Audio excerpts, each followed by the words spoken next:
Tropic update as of 9:30 p.m. PST, June 23rd. Bret is weakening as being shared pretty bad. We can show you the system. I mean, that's Cindy. Here's Bret. But it's still trying to maintain some convection. It is being sheared by westerly shear and should be weakening over the next 36 hours. But it's put up a pretty good fight. I mean, let's be honest. It has another 36 to 48 hours. Based on the model data I'm seeing, some of the models do try to restrict it, either in the Eastern Pacific or maybe even in the Bay of Campeche. I mean, we'll have to see. GEPS shows it getting to the Bay of Campeche. I mean, in about 7, 8, 9 days. And then the Gulf of Honduras. I mean, who knows?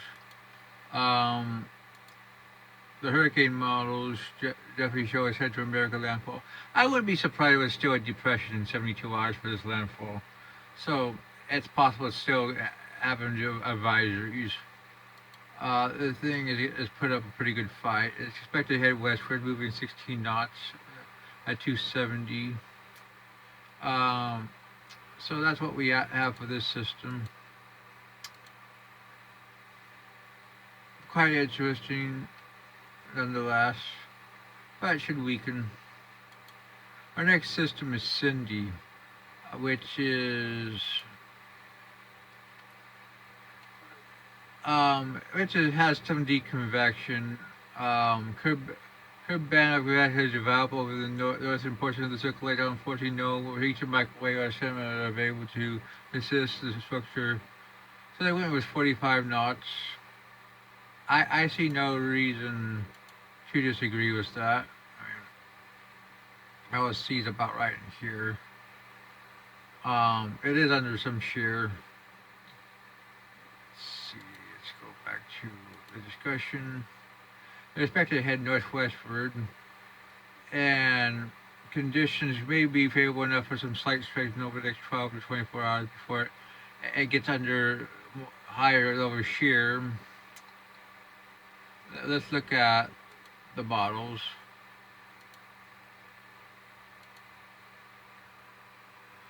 The first to track, I mean, takes it towards Bermuda in the next 5 to 7 days, which is in line with all the models.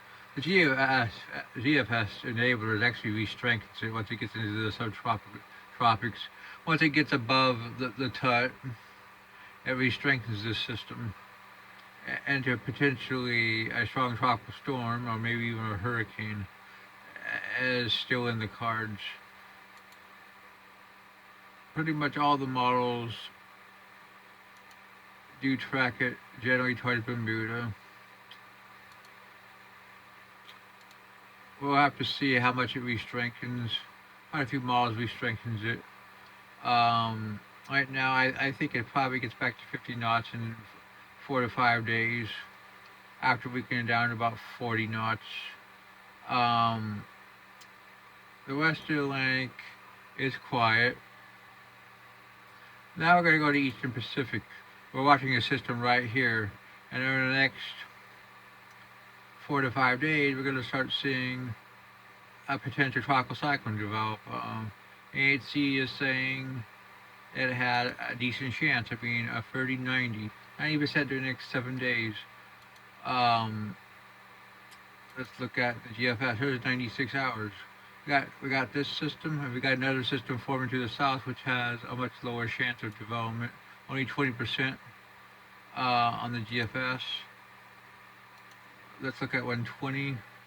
Clearly, 974 for Cindy at 120 hours.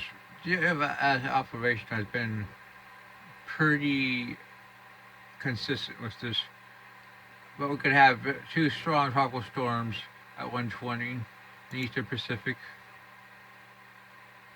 Yeah, I'm gonna say 90, but 90 for the first system, but I'm gonna say more like 50 for the second system.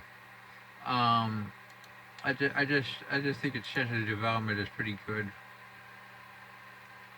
But we'll have to see. GF, ECMWF,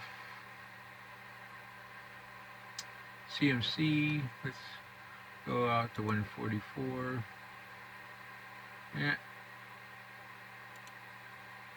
Finally, Icon 964. As you can see, it shows two systems. So that's your 12 update for tonight.